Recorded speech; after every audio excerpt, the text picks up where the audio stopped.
Assalamu alaikum. I'm optometrist Dr. Asha Tariq, graduated from King Edward Medical University.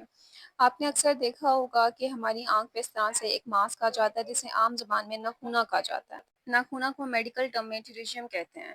तो आज के इस video में हम नखूना के बारे में यानी टेरिशियम के बारे में जानेंगे, इसकी मैनेजमेंट के बारे में जानेंगे, काजेज़ क्या हो सकते हैं जिससे टेरिशियम बहुत जल्दी होता है एंड प्रिवेंशन के आप कौन सी ऐसी एहतियाती तदबीर कर सकते हैं जिससे आप अपनी आंखों को नाखूना से बचा सकते हैं। तो अपनी टॉपिक शुरू करने से पहले kindly subscribe my channel, don't forget to like the video and please press the bell icon. सबसे पहले इंट्रोडक्शन ऑफ टेरिशियम यानी हम डेफिनेशन देखते हैं टेरिशियम की कि टेरिशियम क्या है। Basically it is a fibrovascular tissue that arise from subconjunctival tissue and it extend over the cornea. Cornea को पूरी तरह से कवर भी कर सकता है जिससे आपकी विजन डिस्टर्ब हो जाएगी और आपको नजर आना भी कम हो सकता है। ट्यूरिज्म को हम सरफेस आई भी कहते हैं और यूजली ये नेजल साइड ऑफ कंजक्टिवा से ग्रो करता है and it is a extra growth यानी हम कह सकते हैं कि ये एक्स्ट्रा मास्क है जो हमारी आंख को कवर कर रहा है एंड डिस्टर्ब कर रहा है हमारी विजन को। It is more common in warm and dry climates. उसके अलावा प्रेवलेंस जो है वो 22% हमारे पास इसमें एरियाज में होती है। इसका डायरेक्ट रिलेशनशिप है यूवी एक्सप्लोजर से, यानी सूरज में ज़्यादा काम करने की वजह से देखा गया है या गर्म इलाकों में हमने देखा है कि वहाँ पे टेरिशियम बहुत ज़्यादा है। फीमेल्स में एंड मेल्स में इसकी रेशो 2:1 है, यानी मेल्स में थोड़ा ज़्यादा है। ओवर द एज ऑफ 40 इसकी हाईली प्रिवेंस है, अलबत्ता 20 टू 40 ईयर्स भी हो सकता है। को ट्रीट करना बहुत ज़रूरी है क्योंकि ये हमारे विजुअल फंक्शन को, हमारी नज़र को बहुत एडवर्सली इफेक्ट कर सकता है।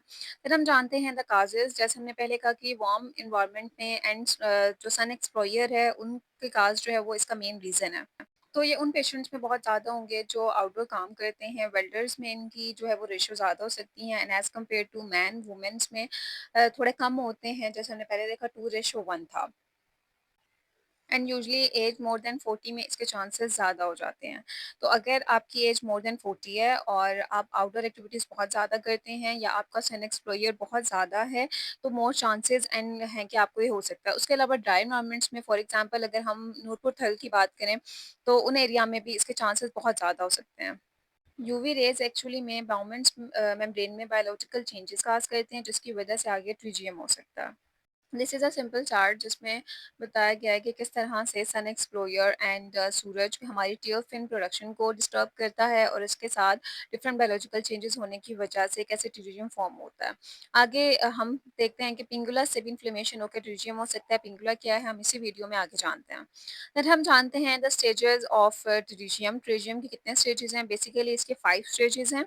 स्टेज 1 में सिर्फ कंजक्टिवाइटिस होता है एंड स्टेज 2 में हमारे पास पिंगुला एंड टेरिजियम हो सकता है। पिंगुला में बेसिकली क्या होता है कि रेज़ लीजन हमारे पास नज़र आती हैं, यानी टोटल मास्क नहीं होता बट हम कह सकते हैं कि उसमें थोड़ी-सी लीजन्स हमें फ़ील होती है। देन स्टेज 3 में लिम्बल टेरिजियम हमारे पास आ जाता है। स्टेज 3 में ज़्यादा सिम्पटम्स हमारे पास शो होते हैं, वेस्कुलाइज़ेशन शुरू हो जाती है एंड स्टेज 4 में कॉर्नियल टेरिजियम, यानी यही टेरिजियम इसका साइज़ बड़ा हो जाता है 2 millimetre and more and cornea को इन्वॉल्व कर लेता है। एंड स्टेज 5 कंपाउंड टेरिशियम, इसमें जो सिम्पटम्स होते हैं वो बहुत ज़्यादा स्वेयर होते हैं और एस्टिग्मेटिज्म यूजुअली बहुत ज़्यादा आता है। And this is the last stage जिसके बाद विजुअल फंक्शन बहुत इफेक्ट होते हैं एंड यूजुअली हम सर्जरी की तरफ जाते हैं। नेक्स्ट अब हम देखते हैं कि what are the signs of pterygium. Pterygium में यूजुअली आपको ड्राइनेस ऐसा फ़ील होगा जैसे आइज़ में कोई चीज़ है। आप सबसे पहले जब आइज़ अपनी देखेंगे तो आपको अपने आईबॉल के पास लिम्बल एरिया में एक ग्रोथ नज़र आएगी। रेडनेस होगी, ख़ारिश महसूस होगी, उसके अलावा आपकी विज़न भी कम हो सकती है। इचिंग एंड बर्निंग सेंसेशन होगा। अगर अर्ली स्टेजेज़ हैं, जैसे हमने स्टेज 1 एंड स्टेज 2 की बात की थी जिसमें कंजक्टिवाइटिस एंड नो वास्कुलराइज़ेशन था, तो वो एसिम्प्टोमेटिक भी हो सकता है। लेकिन डिस्कम्फर्ट काज़ होगा, टियर फ़िल्म आपकी बहुत डिस्टर्ब होगी। In most of the cases I redness and inflammation भी हमें नज़र आता है एंड यूजुअली जब पेशेंट ये कंप्लेन करता है कि जब वो धूप में जाता है तो उसको ज़्यादा मसला होता है एंड आप सिंपली अगर आउटरोड इस तरह की अपनी आँख में देखते हैं तो it can be a pterygium. Then we move to diagnosis के टीजियम को हम किस तरह से डायग्नोस करते हैं। नंबर 1, सबसे पहले अगर आप किसी भी किस्म की कोई भी येलो स्पॉट या बम्प देखते हैं अपने व्हाइट एरिया ऑफ एन आई में, तो ये टीजियम या पेंगुला हो सकता है। इसको महसूस करते ही आप फ़ौरन अपने आई डॉक्टर के पास जाना चाहिए, जिसमें जाकर वो आपकी फुल आई एग्ज़ामिनेशन करेगा। सबसे पहले जो है वो नज़र चेक होगी ताकि पता चले कि कौन-सी स्टेज है एंड कितनी विज़न इफ़ेक्ट हो चुकी है। देन कॉर्नियल टोपोग्राफी की जाएगी एंड देन फोटो डॉक्यूमेंटेशन, मतलब आप कुछ टाइम बाद अगर आपका अभी स्टार्ट हुआ है ट्रीजियम, तो आप पिक्चर्स लें अपनी आँख की और देखें कि कितना ये ग्रो कर रहा है। अगर बहुत फास्टली ग्रो कर रहा है तो फिर हम इसका जल्द ऑपरेट करेंगे एंड दूसरे मेजर्स लेंगे। Then we know about the parts of pterygium. इसके डिफरेंट पार्ट्स हैं, head, body, base, superior edge, inferior. इस पिक्चर में अब आप देख सकते हैं कि किस तरह से फाइब्रोवास्कुलर ग्रोथ होते हुए कॉर्निया पर इंग्रोस्ड हुआ है और कैसे इसके visual functions and vision effect होती है। कोन शेप्ड एपेक्स जो इसका होगा उसको हम हेड कहेंगे एंड बॉडी, जब हम देखेंगे कि यूजुअली नेजल साइड पे हमारे पास है तो जो इनर कैंथस होगा उस साइड पर बॉडी होगी एंड नेक हमारे पास यूजुअली मिडल पार्ट को हम कहते हैं। तो 3 पार्ट्स इसके बहुत इंपॉर्टेंट है याद करना, नेक, बॉडी एंड हेड। तो वो पार्ट जो कॉर्निया पे प्रेजेंट होगा इसे हम हेड कहेंगे। हेड से पीछे जो है वो नेक आएगी एंड नेक से पीछे हमारे पास बॉडी आएगी। Then we move toward different types of pterygium. अगर हम क्लिनिकल टाइप्स की बात करें तो इसमें progressive atrophic, progressive highly vascular होता है, एनेट्रोपिक जो होता है वो थिन होता है एंड इसमें वस्कुलैरिटी नहीं होती। प्रोग्रेसिव अगर हम देखें तो ओपेक इन्फिल्ट्रेट्स हमारे पास इसमें होते हैं, इसको हम स्टोकर्स लाइन कहते हैं एंड एटोपिक में नो कैप हमारे पास प्रेजेंट होती है। प्रोग्रेसिव हम कह सकते हैं कि इट इज़ स्टेज 5 एंड एट्रोपिक ये है स्टेज 2 या स्टेज 1 हमारे पास होगी, यूजुअली एसिम्प्टोमेटिक भी हो सकती है। ये टॉपिक को आगे हम डॉक्यूमेंटेशन के थ्रू एंड विजुअल एक्टिविटी के थ्रू डायग्नोस करते हैं और इसको अंडर ऑब्जर्वेशन रखते हैं।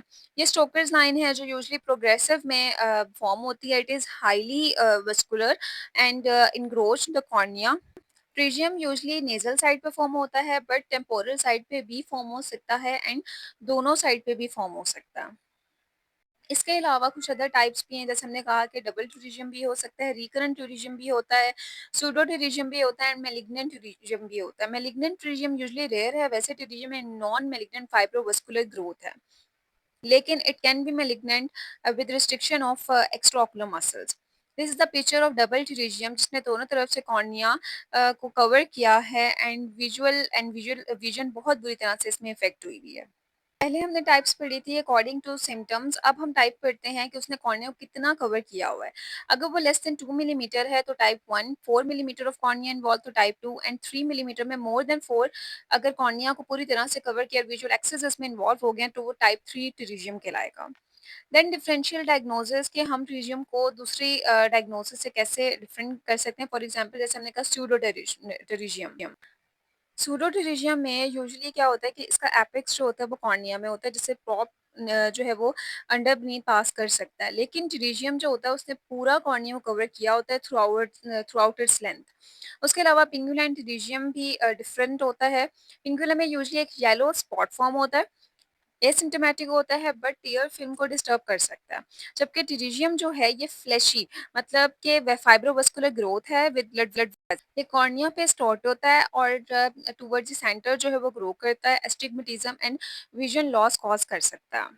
तो बेसिक डिफरेंस इन दोनों में ये है कि पिंगुला कॉर्निया को इंक्रोच नहीं करता, जबकि हमने देखा है कि टेरिजियम जो है वो कॉर्निया को कवर कर सकता है और इसमें डिफरेंट टाइप्स हैं, टाइप 1, टाइप 2 एंड टाइप 3। उसके अलावा कंजक्टिवल कार्सिनोमा भी टूरिज्म की तरह होता है, लेकिन इसमें हमें बायोप्सी करते हैं for the complete then we move to the most important part of the video, it is prevention. हम किस तरह से अपनी आंख को इससे बचा सकते हैं। चीज़ जो इसमें याद रखने वाली है कि अगर जो टूरिज्म है वो आपको डिस्कम्फर्ट काज नहीं कर रहा, कोई सिम्टम्स काज नहीं कर रहा, then there is nothing to do with it. लेकिन अगर टूरिज्म बहुत विस्कुलर हो गया, पेनफुल हो रहा है, आपको आइज ब्लिंक करते हुए पेन हो रही है या ईचिंग एंड बर्निंग सेंसेशन बहुत ज़्यादा है, देन हम इसके ट्रीटमेंट की तरफ जाएँगे। उससे पहले हमने सिर्फ प्रिवेंशन एंड प्रिवेंटिव मेजर्स लेनी है और अगर कॉस्मेटिक रीज़न्स की वजह से है तो फिर आप सर्जरी करवा सकते हैं। तो प्रिवेंशन हम चलते हैं कि प्रिवेंशन में सबसे पहले हमने पेशेंट एजुकेशन, हमने उसको बताना है कि ये किस वजह से हो रहा है एंड बेसिकली ये क्यों हो रहा है।